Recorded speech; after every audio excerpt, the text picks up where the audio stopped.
আসসালামু আলাইকুম রহমতুল্লাহ। সুপ্রিয় শিক্ষার্থী ভাই বোনেরা, জয়পুরহাট জেলার ঐতিহ্যবাহী দাদরা উচ্চ বিদ্যালয় অনলাইন ক্লাসে বিষয় বাংলা প্রথম পত্রে নবম দশম শ্রেণীর ছাত্রছাত্রীদের স্বাগত জানাচ্ছি। সেই সাথে আশা করছি তোমরা সবাই ভালো আছো।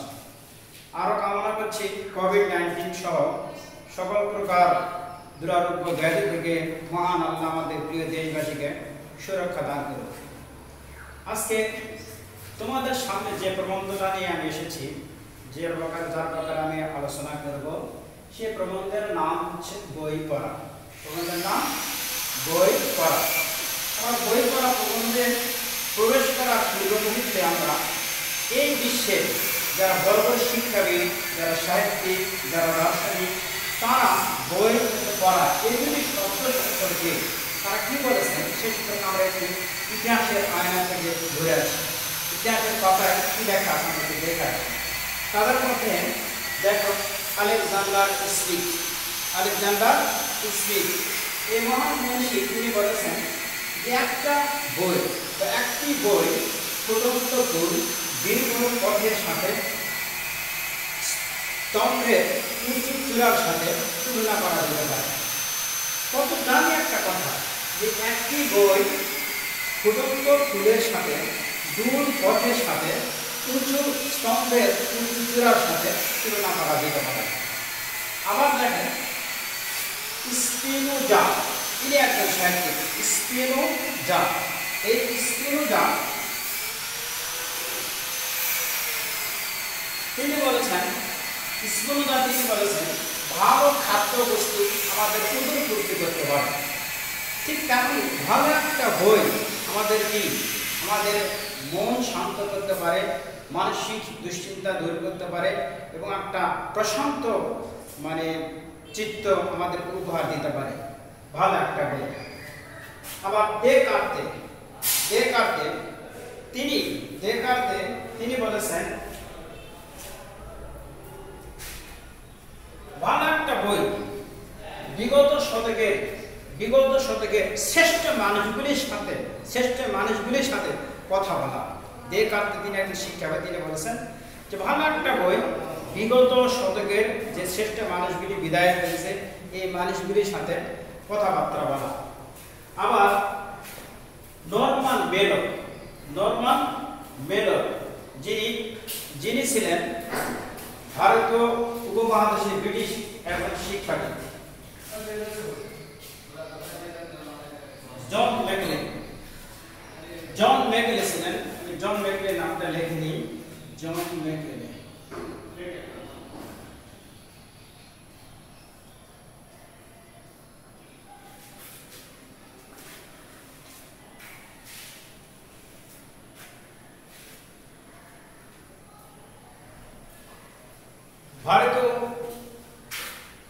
ভারত উপমহাদেশে ব্রিটিশ শিক্ষা ব্যবস্থার প্রবর্তক যিনি জন ম্যাকলে, তিনি বলেছেন যে আমি শত বই বা হাজার বই নিয়ে গরিব হয়ে শিলকোঠায় বসবাস করব, কিন্তু এমন রাজা হতে চাই না যে রাজা বই পড়তে ভালোবাসে না। বা নরমান মেলর তিনি আরো একটা শক্ত কথা বলেছেন। ইনি বলতেছেন যে আমার ইচ্ছা আমি জানি কি বই পড়তে পড়তে যেন আমার মৃত্যু হয়।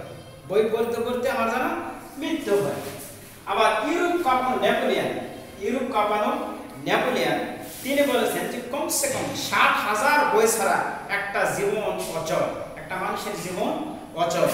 তার আমরা দেখবেন এই বই নিয়ে এই বিশ্বের বড় যারা শিক্ষাবিদ, যারা দার্শনিক, যারা জাতি নিয়ে চিন্তা ভাবনা করে, তাদের আমরা কথাগুলো আমরা জানতে পারলাম যে বইটা কত বড় মূল্যবান একটা জিনিস।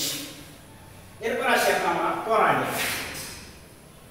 এই পড়ানি পৃথিবীতে মহান স্রষ্টা বা মহান আল্লাহ মানুষ সৃষ্টি করে তিনি শান্ত হয়নি।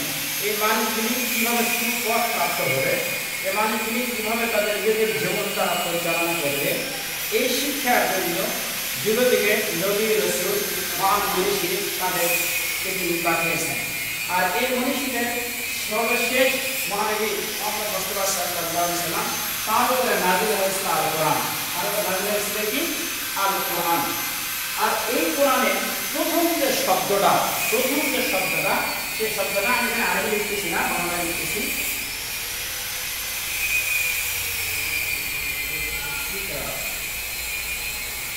ইকরা অর্থ হলো পড়ো, অর্থ কি পড়ো। তাহলে কোরআনের একবার ওহিদ কিতাবের প্রথম যে শব্দটা সেটা হলো ইকরা। আবার দেখো, এটা কেন আমাদের ধর্মশাস্ত্রের কথা, ধর্মশাস্ত্রের কথা আমরা যদি বাদই দেই, তারপরে যারা বিশ্ব শান্তি নিয়ে যারা চিন্তা ভাবনা করে, বিশ্বের উন্নয়ন নিয়ে যারা চিন্তা ভাবনা করে, তাদের মধ্যে ছিলেন লিও টলস্টয়। কি নাম? Leo Tolstoy. এই মহান মনীষী এমন একটা দুর্ভাগ্য, তিনি রাশিয়ার একটা রেল স্টেশনে তিনি গিয়ে মারা যান। তিনি যখন মারা গেলেন, তারপরে তাকে তার সৎ কাজ করার জন্য, তার দেহ যখন ধোয়ার জন্য, পরিষ্কার করার জন্য যাচ্ছিল, তার ওভার কোটের মধ্যে পাওয়া গেল কি মহামূল্যবান একটা বই, the Saint of prophet Muhammad সাল্লাল্লাহু আলাইহি ওয়াসাল্লাম, the Saint of prophet Muhammad সাল্লাল্লাহু আলাইহি ওয়াসাল্লাম। এই মহান মনীষীকে যখন রাষ্ট্রীয়ভাবে তাকে একটা পদক দেওয়া অনুষ্ঠানে, রাষ্ট্রীয় সংবর্ধনা অনুষ্ঠানে তাকে জিজ্ঞাসা করা হয়েছিল যে আপনি আমাদের এই জাতির উন্নয়নের স্বার্থে, জাতীয় উন্নয়নের স্বার্থে আমাদের যুব সমাজ তথা আমাদের এই ছাত্রছাত্রী যারা যেমন মাধ্যমিক লেভেলের, উচ্চ মাধ্যমিক লেভেলের, যারা ইউনিভার্সিটিতে, বিশ্ববিদ্যালয়ে পড়াশোনা করতেছে তোমরা, তাদের এই সাধারণত আমরা ইয়াং অর্বন ইয়াং আমাদের হিসাব মতে বা চিন্তাধারা মতে এই যুবক যুবতীদের ব্যাপারে আপনি কিছু কথা বলেন। লিও টলস্টয় তিনি সেদিন একটা কথা বলেছিলেন যে আমার জাতীয় স্বার্থে, জাতির উন্নয়নের লক্ষ্যে এই যুবক যুবতী, এই যুব সমাজের জন্য আমার তিনটা উপদেশ আছে। তার প্রথম উপদেশ হলো, এক,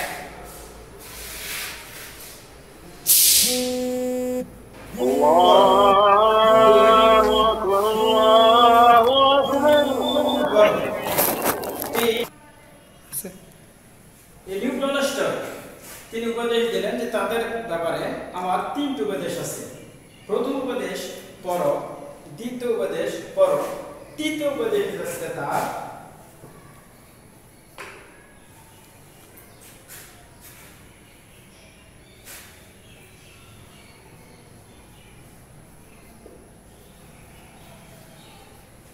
আরো পড়ো। তাহলে আমরা প্রমোদ চৌধুরী বই পড়া, এই বই সম্পর্কে আমরা বড় বড় যারা শিক্ষাবিদ তাদের চিন্তাধারা আমরা দেখলাম। পড়া এ সম্পর্কে আমরা ধর্মশাস্ত্র থেকে জানতে পারলাম এবং একজন মহান মনীষী লিও টলস্টয় তার যে উপদেশ তার থেকে আমরা জানতে পারলাম। তাহলে এখন আমরা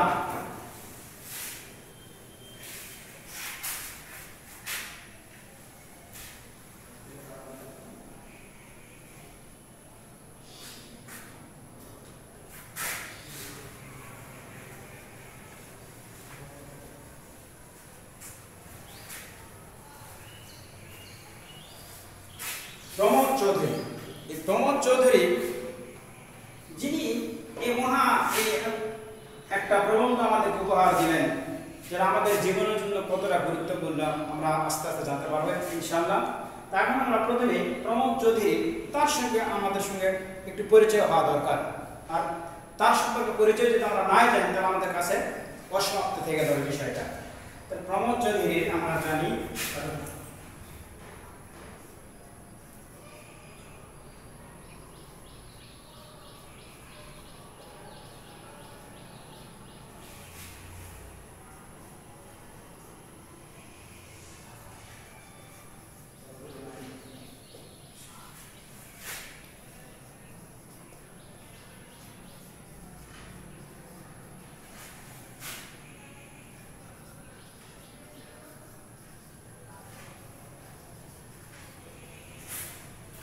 জন্ম পরিচয়। এ মহান মনীষী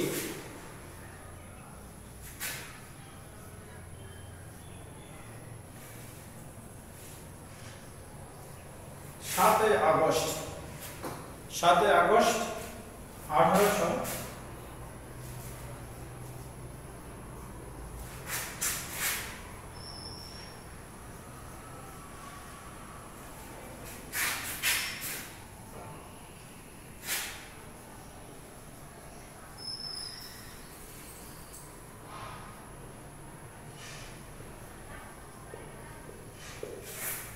7 আগস্ট 1860 সালে যশোরে জন্মগ্রহণ করেন। তার পৈতৃক নিবাস ছিল পাবনার হরিপুর গ্রামে।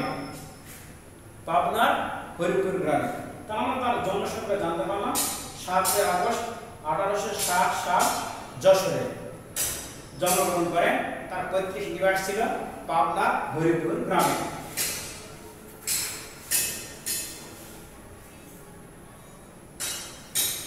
তার সাহিত্যিক নাম ছিল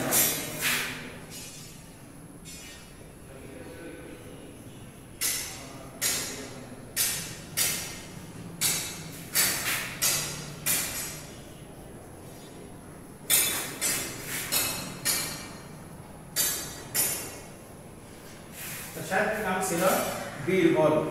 সাহিত্যিক নাম ছিল বীরবল।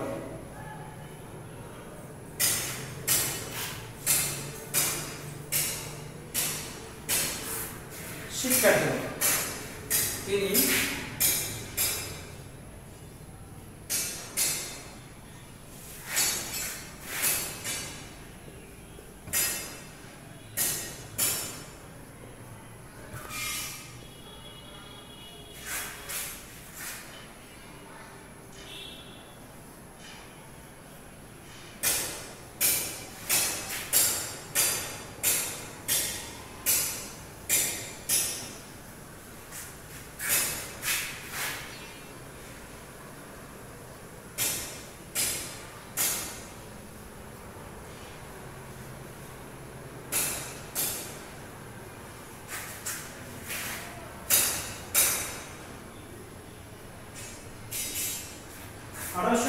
সাল কলকাতা বিশ্ববিদ্যালয় হইতে ইংরেজিতে MA ডিগ্রি লাভ করেন। এরপরে ব্যারিস্টারি করার জন্য বিলেতে যান। ব্যারিস্টারি করার জন্য তিনি বিলেতে যান। বিলেত থেকে ফিরে আসার পরে তিনি আইন পেশায় পেশায় আত্মনিয়োগ না করে ইংরেজি সাহিত্যে কিছু বাগ্মন্ত্রণা করেন।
তিনি আইন পেশা আত্মনিয়োগ না করে কিছুকাল ইংরেজি সাহিত্য অধ্যাপনা করেন। তারপর সাহিত্য সাধনায় পুনর্গত তিনি কি করেন আত্মনিয়োগ করেন।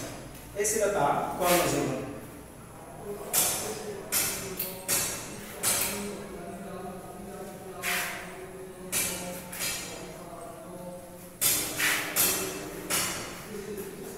সংসার জীবন তিনি বিশ্বকবি রবীন্দ্রনাথ ঠাকুরের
1982 জন্ম ও পরিচয় 7 আগস্ট 1860 সাল যশোর।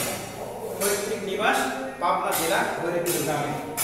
শিক্ষা জীবন 1800 তার শুরু করেন তিনি কলকাতা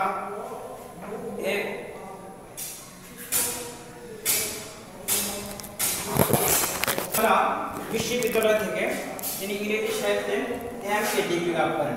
এরপর ব্যারিস্টারি করার জন্য বিলেতে যান। সেখান থেকে ফিরে এসে আইন পেশা আত্মনিয়োগ না করে ইংরেজি সাহিত্য সাধনা করেন। তারপর পুরাপুরি রূপে সাহিত্য সাধনা তিনি করেন, আত্মনিয়োগ করেন।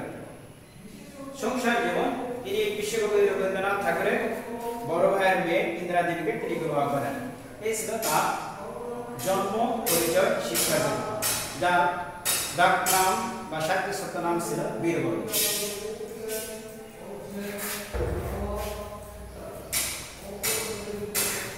এখন তিনি এই বই পড়া প্রবন্ধের মাধ্যমে আমাদেরকে তিনি কি বার্তা দিতে চাইতেছেন, এখন আমরা সেই সম্পর্কে একটু জানব।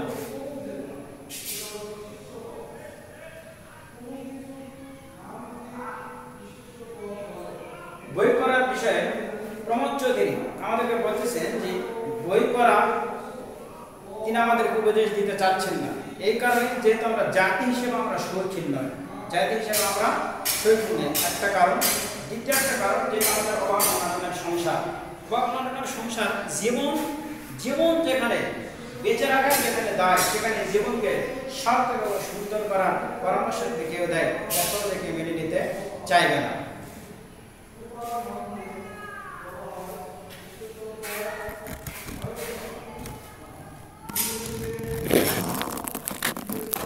তাহলে বই পড়া গুরুত্ব তিনি সম্পর্কে এই বই পড়া প্রবন্ধটা তিনি একটা লাইব্রেরি বার্ষিক সভাতে বই পড়া প্রবন্ধটা তিনি আলোচনা করেছেন।